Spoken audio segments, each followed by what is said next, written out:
want to just invite you to kind of take a seat, get yourself in some kind of comfortable position, and just breathe a little with me. I know that I didn't market this as a mindfulness meditative class, and it's not. This is really a study class.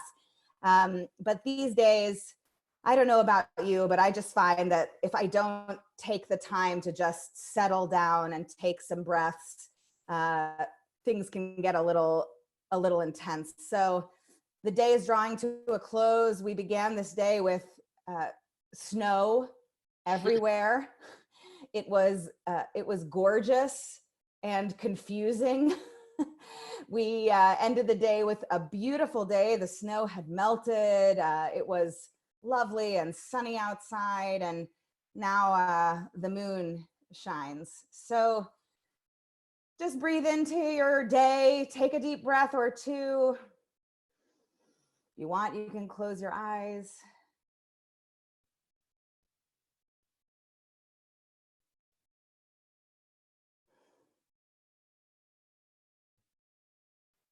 That feels a lot better to me, so thanks.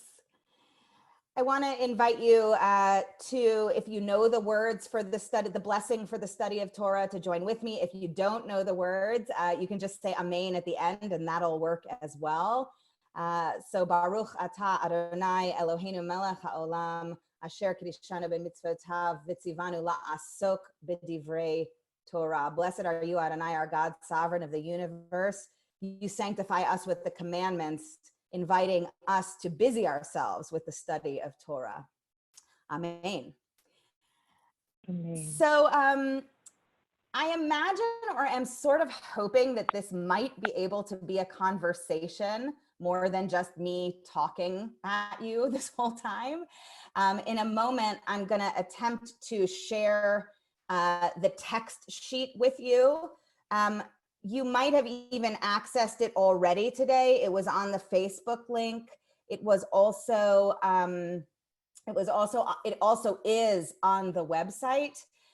So if you want that, if you want to print it out for yourself or something like that, you can actively access it. But let's see if this works. Give me a second. This will be a miracle if it works. Hold on. Oh, can you see that? Can you give me a thumbs up? Excellent. All right, so hopefully that works for you and you can see the texts. I'm going to start by just giving us a framing and bringing us into the texts, but I want to invite you, if you have a thought or a question, we can try. How many people are on this call right now? 56. Okay, so if you have a question, I think we'll do better if you can put it in the chat box. And I can't see the chat box right now on my screen, but maybe when we come to break points, I'll check in with the chat box. Does that sound okay? And if you have a pressing issue where you really feel that you must share, you can unmute yourself and speak. We'll see how it goes. Okay, so we're going to begin. Oh, Irene, you're raising your hand. I don't know what to do about that. I just saw Irene Rosenfeld raised her hand. It's an interesting challenge. Irene, do you want to unmute yourself wherever you are? No, I was just going to say you can raise your hand, and that's why you can notice that we want to do something. Oh, that's amazing. Do you want to tell us how to raise our hands? Yeah, in the chat box. Okay. When you have the chat box up, there's an option to raise your hand. Oh, that's fantastic. Thank you. So, friends, you can try that as well. My only challenge right now, sorry for the technical difficulty, is I can't see the chat box. Oh, now I can. Are you guys see seeing where the you chat raised box? your hand? Right, no, I know it just, when I shared my screen, it disappeared, but now I can see it. So, and I'm going to move it over and I think are good. Okay, great. So, this class tonight, this offering is titled Transforming Fear and Anxiety, Jewish Insights on Courage. And I don't know about you, but perhaps you might be experiencing some fear, some anxiety in this current moment in which we find ourselves. And I guess our invitation for the night is to kind of sit into that and see what our tradition and what Jewish teachings can offer us in terms of navigating in and through those experiences. So come with me all the way back to the book of Genesis. We ended the book of Exodus actually this past week, but we're going to travel back in time to Jacob. Jacob, of course, is the third patriarch, but he is the one who undergoes the most transformative experience as a human being, and his name is actually changed in the process of his transformation to Yisrael, where we get the word Israel. Jacob is born into the world and really navigates the first half of his life through a lens of fear, and comes into the second half of his life wandering down a path of courage. And all of it really hinges and focuses in around his experience navigating a confrontation with his brother Esau.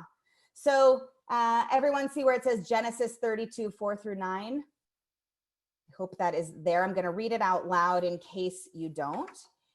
We're going to focus on one verse specifically, but I want to just take you in to hear verses 4-9 in their entirety.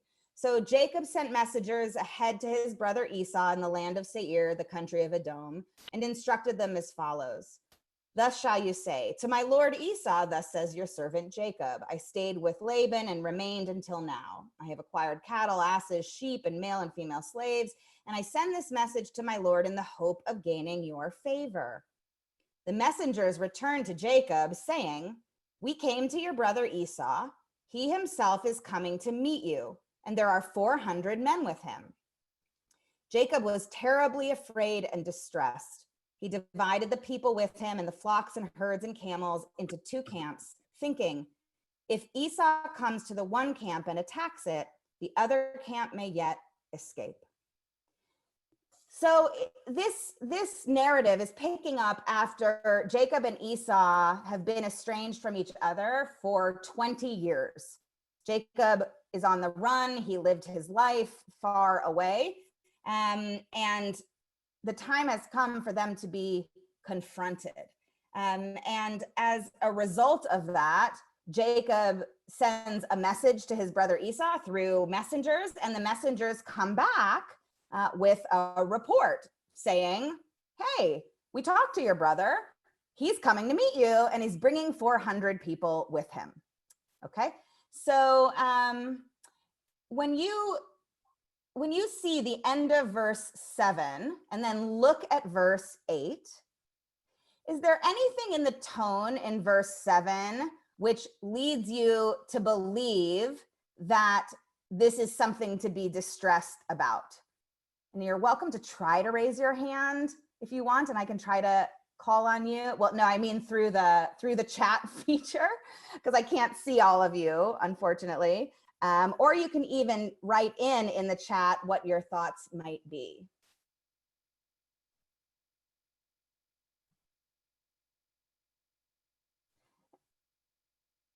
I'll start. Do I hear someone being unmuted? I can't tell. So, just so you know, 400 men is pretty intimidating. Great. Yes, so 400 men is pretty intimidating. How could you fit 400 anywhere? Great, right? So this big number is intimidating. But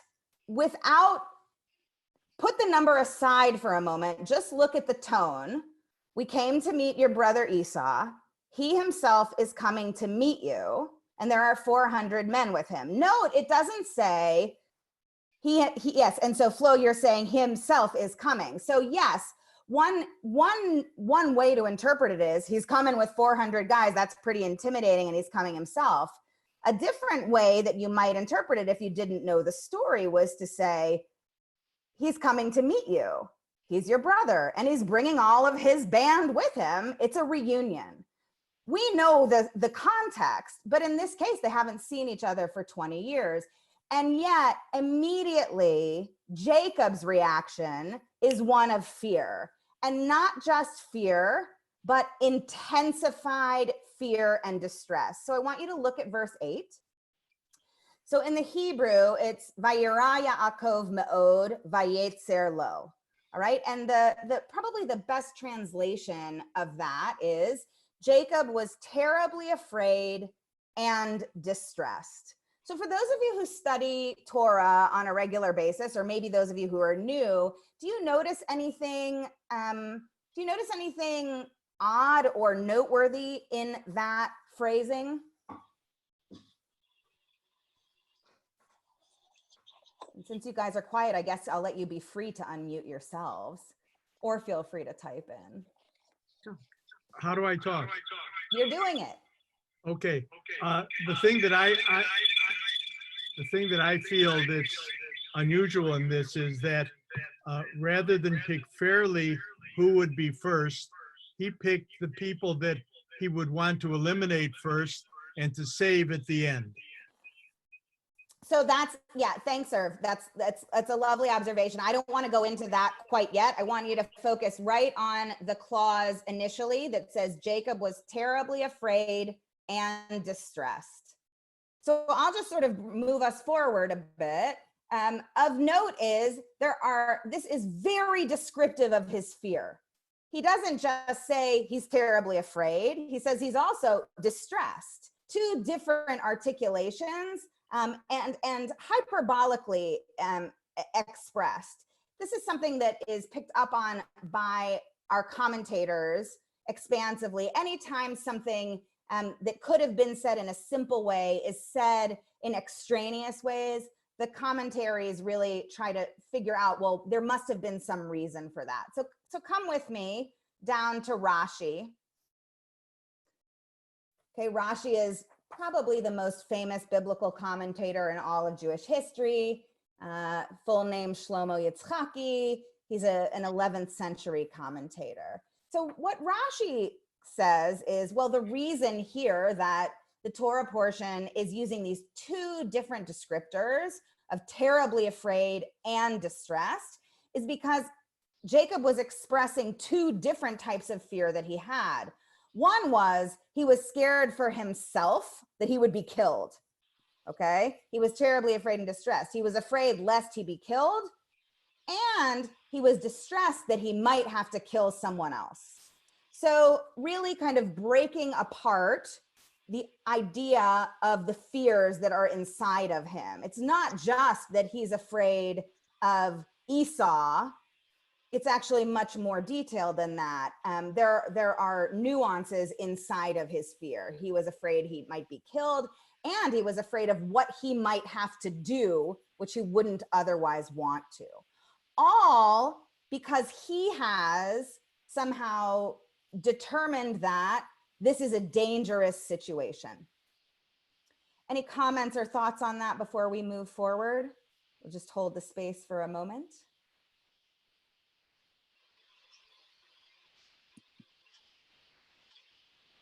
Why would he think that he might have to kill someone?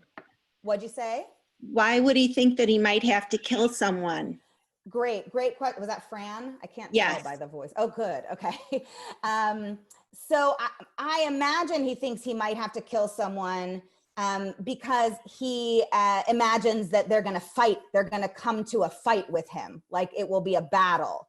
And in order to defend himself, or if he's put into battle, he might have to kill someone else. Jacob, you know, Esau in the biblical narrative is portrayed as the paradigmatic warrior, tough guy. Jacob is likes to stay home with his mom and cook. Literally, that's what the Torah says about him. He's not a brute. He's a sensitive guy. He prefers to he prefers to keep things peaceful. This was a doesn't mama's mean boy. that sorry, go ahead. He was a mama's boy. Yes, he was a mama's boy, but that's a good thing, I think. So, and I see there are some comments here. Was he fearing for himself or his family? Fear for his and distressed about the demise of his family. Absolutely, that could be an interpretation of it. This is good. Thank you, Caroline. This is the exact thing we're feeling. Fear that we might get sick. Thank you. Fear that someone else might get sick. Oh, good. And Irene, but he contacted Esau. What did he expect? Right? So, and let's just roll it back. Remember, the order was he contacted Esau. He tried to sort of tip the scales in favor of making things good because he sends gifts forward. The servants greet him with the message, come back to say, hey, he's coming to meet you, and he's got 400 guys with him. And then Jacob immediately tenses up and goes to a place of immense fear, a fear for himself, fear for what might happen to him, fear for his family and everything he's accumulated. And all of that is, I think, if we're to be honest, pretty human and instinctual.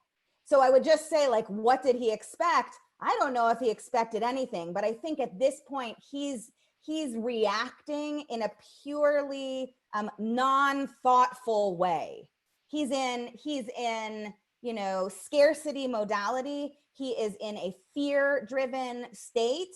And isn't necessarily thinking expansively. I just want to honor the comments, and then I'm going to move you to something really cool, which is hidden in the root of one of these descriptors. So what was his motive for reaching out? Good. And we don't know. This is a great question.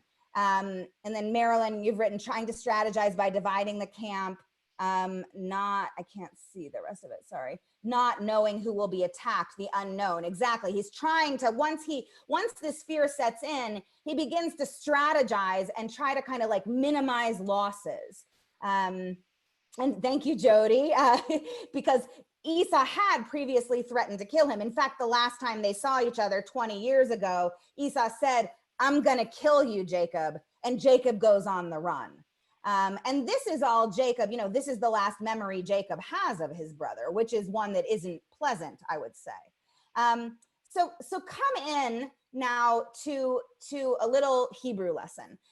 So that the Hebrew that I mentioned before, back up in verse 8, right? It's Vayira Yaakov Me'od, Vayetzer Lo. All right, Jacob was terribly afraid. And then there's this word, Vayetzer, which means, here we've translated it colloquially to mean distressed. But that word, Vayetzer, is a really important word because of the Hebrew root it comes from. And it comes from a root that you know, even if you don't know, you know it, which is the root sarar. And that root you are familiar with through the word Mitzrayim, which is Egypt in Hebrew, okay, in our text. Sarar, or Mitzrayim, literally means from a place of constrictedness, tightened upness, right? So I just want you for a second to come into the experience of being afraid. Not from a place of thoughtfulness, but from a place of instinctual fear. When one experiences instinctual fear, think about what it does to your sight line. Think about what it does to your body and how you feel. Just kind of put yourself in that place. And Carolyn, you know, called this out so potently just a moment ago.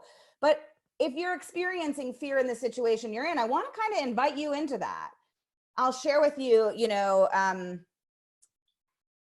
like 2 weeks ago, before, I've lost all sense of time, so forgive me, perhaps you have too. It's very difficult, except for Shabbat, to even know like what day it is. But I think it was about 2 weeks ago. It was before the shelter in place stuff happened. It was before even that the schools were canceled. My family was at a friend's house for dinner on a Saturday evening. And that Monday, the friend, and these are some of our very best friends, the friend shared with me that she just found out that two associates at her law firm who she had done one-on-one check-ins with just the previous week had just been diagnosed that Monday morning with COVID-19. And she was calling to tell me about it because she was frightened for herself and for her family. But I'll just confess to you, the minute she said that, my gut instinct was, oh my God, is my family okay? Am I okay? Are we okay? Do we need to quarantine? Should I call the doctor? What do we need to do? I didn't think about, I couldn't even see her or her family at all. And it took me a significant amount of breathing and kind of self-talk to get to a place where I could loosen myself enough to remember that as fearful as I might be, she was really the one in the place of larger concern at that moment.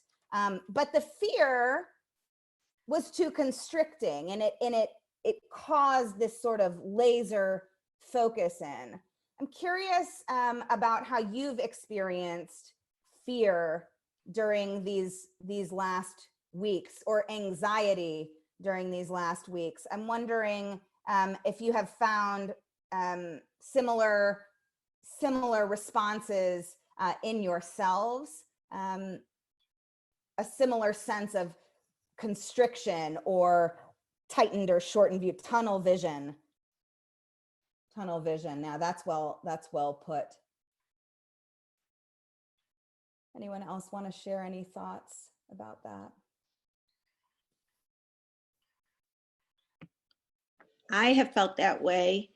And it's a horrible feeling to have tunnel vision and just be afraid or be anxious. And I just think that self-talk is really important right now, and just remembering that, you know, at some point, everything's going to be okay.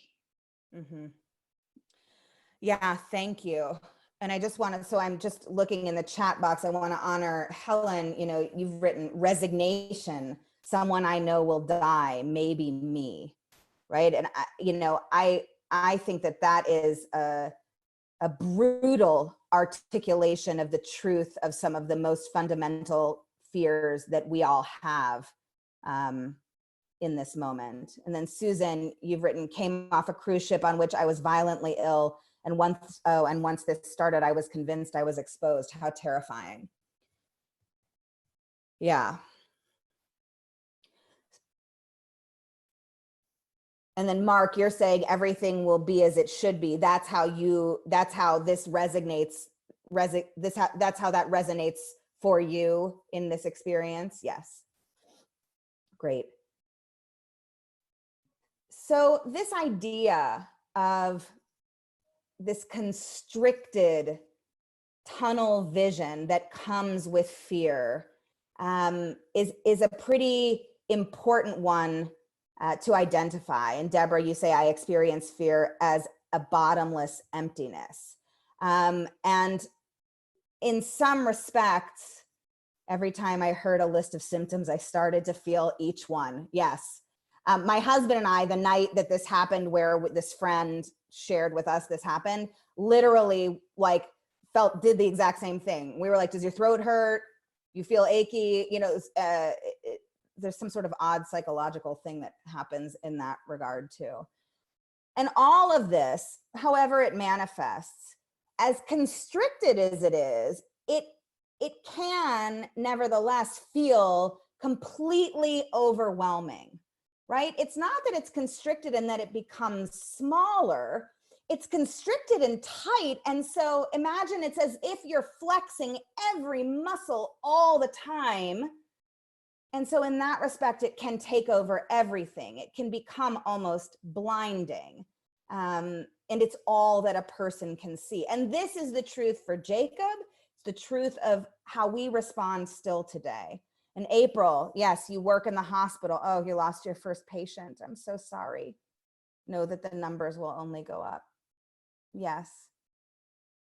Absolutely. And it's so upsetting and so scary. So I want to bring us forward a bit into a direction that we can move through. Because the goal is not to deny our fear and anxiety. These are truths.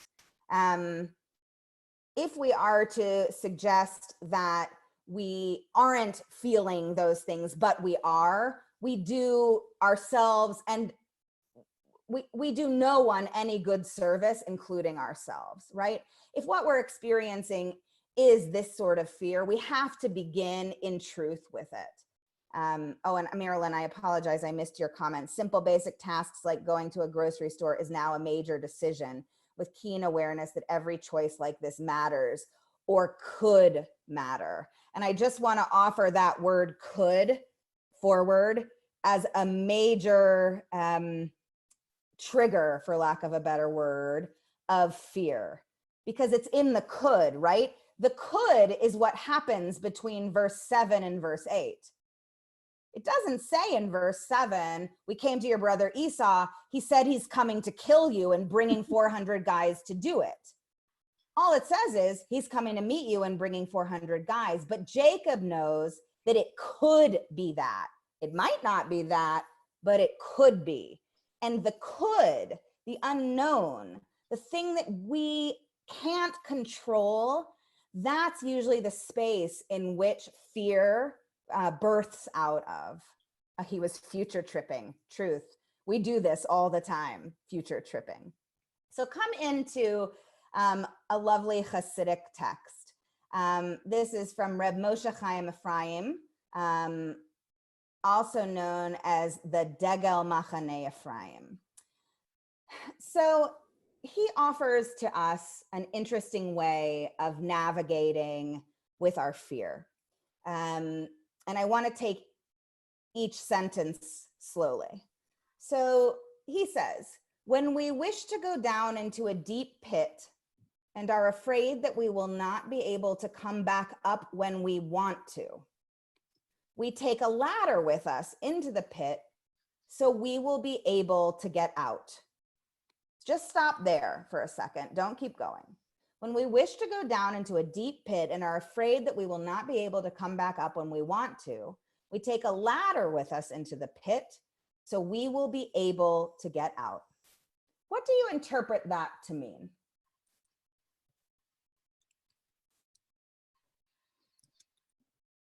Again, feel free to comment aloud. Why would we wish to go down into a deep pit? Okay, so I wouldn't, thanks Jody. My Torah study folks in here are so good and have gotten very good at identifying technicalities. He is expressing this in the context of something larger. Better translated would be when we find ourselves going down into a deep pit. For the sake of this conversation, but that's a great question. And then Susan, you put the greatest fear is losing control of any situation. It's permission to have the fear, but not to get stuck. Carry some hope with us, allowing for a way allowing for a way out of fear and distress. Be prepared. Oh, Dan, I like that. Half in, half out. Great. So we carry a ladder with us. So in this case, the ladder, right, is some sort of tool, some sort of vehicle that we can use to get back out of whatever place of constriction or fear it is. Oh, great. Perhaps it's our innate inner strength. That's a great idea. What else could these ladders be for us? Inner strength, hope, being prepared.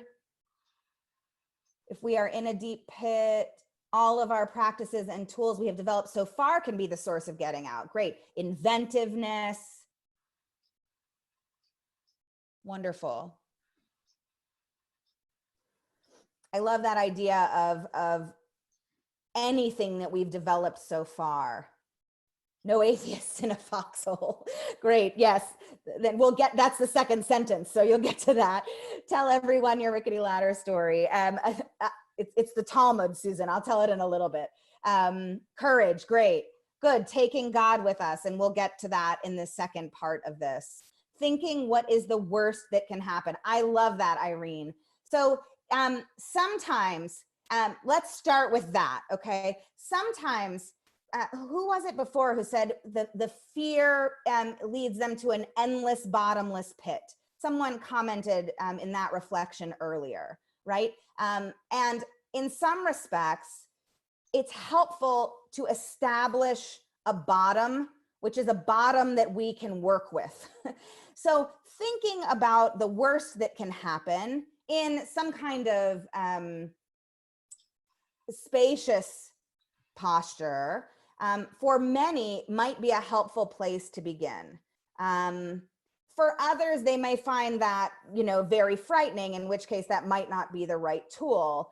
But I want to suggest that pits have a bottom, right? There is an end point, and God willing, for most of us, this end point is something we can work with. So what we have to be able to then do is according to the Degel Machane Ephraim here, be responsible for our ladders. I think a lot of us, when we find ourselves in the pit, in a place of fear and constriction, forget to go get our ladders, right? We forget about all of the tools we do have and can access at any time. I read something lovely today, which said, we shouldn't be so lazy about hope. We shouldn't wait for hope to be externally brought to us. We have the power any moment we want to apply an attitude of hope and hopefulness in whatever situation we find ourselves. There's no downside to it, but it's completely up to us to carry that ladder, as it were, that hopefulness with us. So then if you just go to the second notion of the second statement in the Degel, he says, what's this parable pointing to? It's that the Shekhinah, which is God in a Jewish mystical term, is the ladder. And so I know, like, whenever we talk about God, some people start to get very utsy and nervous. I don't want you to get that way. I just want to sort of put out there that if thinking of God in this way is constructive or useful for you, then wonderful. If thinking of God in a different way, if God is something that's within you, if God is an unknowable force in the universe, if to you there is no God, it's okay. Let's just sort of let that go for a moment, to understand here that in the case of this teaching, ultimately, Reb Moshe would say that God is hope in this case, the vehicle that gets you out. But you take the hope, or God, Shekhinah, with you down on your way. Even in your fear, even in your most constricted state, you can still carry that tool with you, that ladder with you, even if you aren't ready to put it up to come out of whatever space you might find yourself in. So come forward a bit again, and we'll come toward the resolution of this Jacob story. Many of you know this story. Of course, it's Jacob wrestling with the angel, or a man, or his brother, or his consciousness or self-consciousnness, depending on how you interpret the story. And that's what happens right at the end of chapter 32. Oh, I'm sorry, I missed your comments. I note that we go into the pit and we bring the ladder. Yes. Like the Israelite who had the fire of God by night during that time when their fears could be the greatest. Yes, Susan, lovely. Right, that idea that there's always some sort of access, to something that could allay our fears if we're willing to see it. So right back to Genesis, just before this occurs, the chapter 33, verse 1, just before, what's happened is Jacob has sent gifts to try to appease his brother. He has prayed to God to save him from his brother. And then he sends all of his people, all of his belongings across and away, so that at the end of the day, he will be the one to encounter his brother alone, but then he goes to sleep. It's the night before a major confrontation. And this is when the major wrestling match occurs. This is also the experience when Jacob's name is changed to Yisrael from Yaakov. And in that wrestling, which one can understand as Jacob wrestling with himself, his own fears, he is at the bottom of his pit trying to figure out a way out. What immediately follows is this: Jacob lifted his eyes, he looked, and he beheld. Esau was coming, accompanied by 400 men. He divided the children among Leah, Rachel, the two maids. Jacob himself went on ahead and bowed low to the ground 7 times until he was near his brother. Esau ran to greet him. He embraced him, and falling on his neck, he kissed him, and they wept. So I want you here to look just up here at the Hebrew that's bolded. Vayisa Yaakov enav vayar vehine. All right. Jacob lifted up his eyes, he looked, and he beheld. Right. So here you see the exact converse of what this constrictedness was happening when Jacob was able to employ perspective, faith, any of the tools he had carried with him as his ladder. He was able to actually see more broadly, see more expansively, identify what was really happening, and be present. And as you see in this case, you know, thankfully things turn out, generally speaking, okay. He doesn't have to fear for his life anymore, certainly. So come with me to just one concluding teaching, which many of you are likely familiar with the Israeli song Kol Ha'olam Kulo Gesher Tsar Ma'od. The whole world is a very narrow bridge. V'ha'ikar lo lefachad klal, but the most important thing is not to be afraid. So this was a song which was popularized after the 6-Day War in Israel. But it was riffing off of a much older Jewish idea, an idea from Nachman of Bratslav from the 18th century. And here is what that teaching actually says. Know that one needs to cross a very, very narrow bridge. And the general rule and fundamental principle is not that one should not be afraid, but that one should not frighten oneself at all. So in Hebrew, this is lehit pached, which is the reflexive, back to the self. What do you think that means? Even though we may all cross very, very narrow bridges, meaning they're frightening, they wobble, we're fearful, we might, you know, tip to the right, tip to the left, we shouldn't frighten oneself at all. So Marissa, you write, not let your imagination run wild. Great. What else does this mean? Watch your inner dialogue. Great.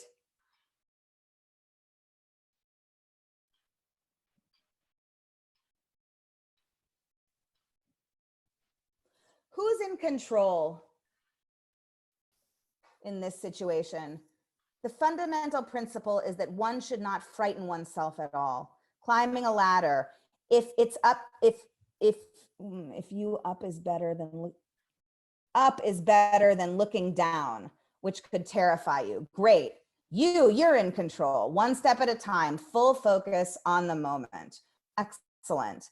So anxiety and worry only make things worse. Yes. And here is the important thing to remember in this. Stay present. Absolutely. We cannot, you know, let's come into the situation we're in. None of us can cure COVID-19, right? The situation that's happening around us is literally the size of the world. It is impacting all of us all the time in ways that we know and ways that we don't. and there is very little we can do to control it. But we always have control of how we respond.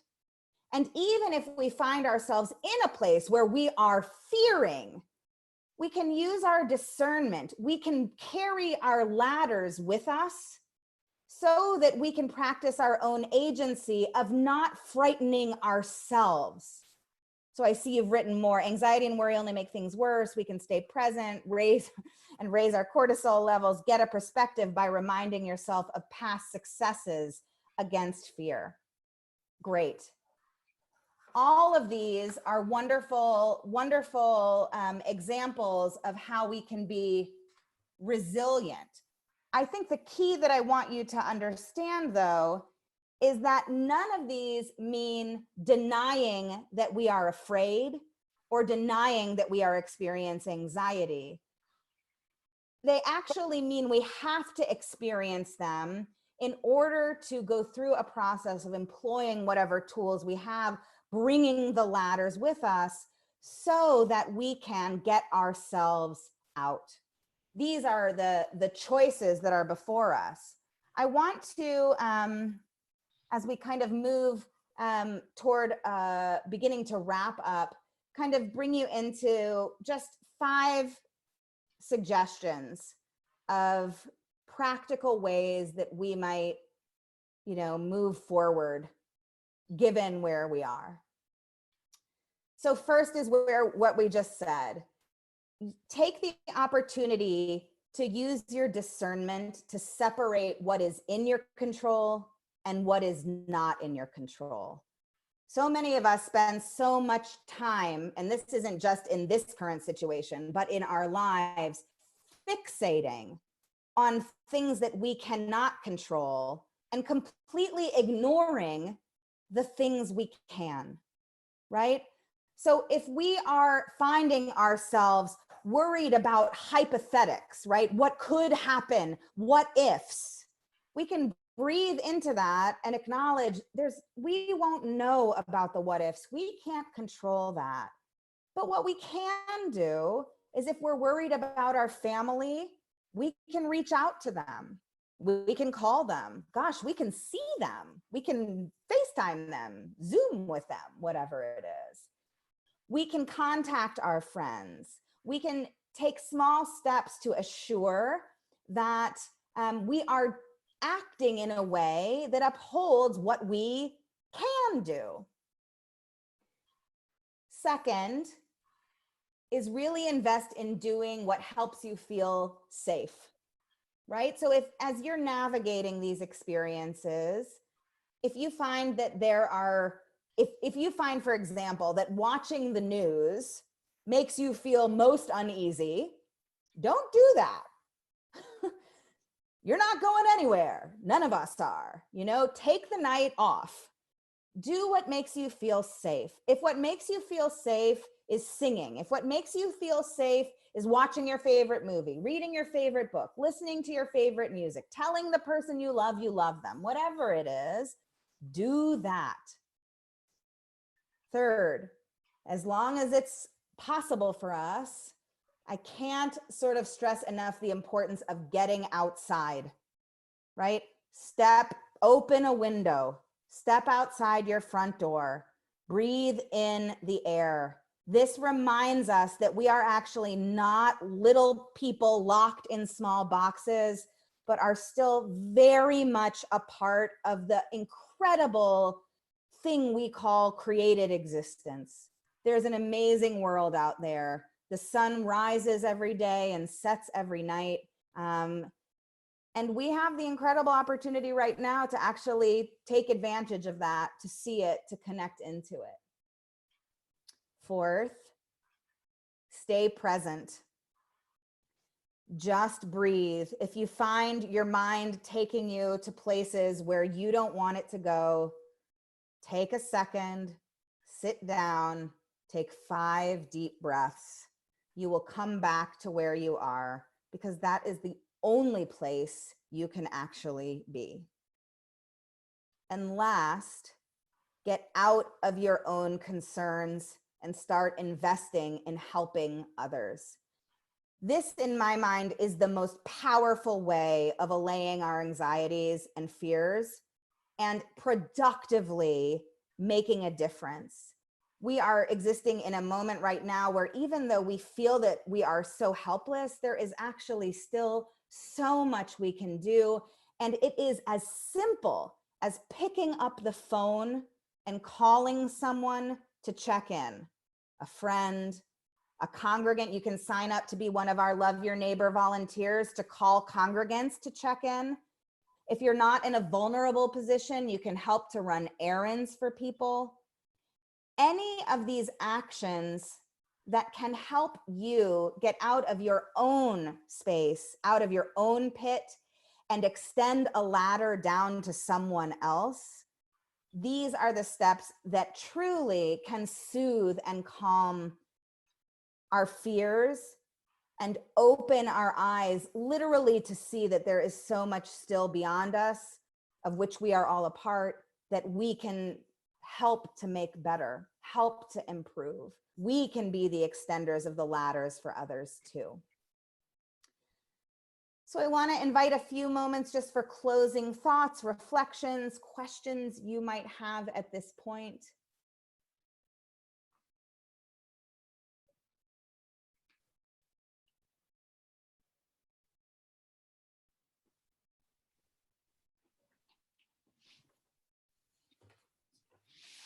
It's hard to tell what's happening in the chat boxes to know if someone's typing or not. Yeah. Would you please repeat number 1? Yes. And you know what? I can send out this list. I can try to figure out how to send out this list to those who are on this call. Separate what is in your control from what is not.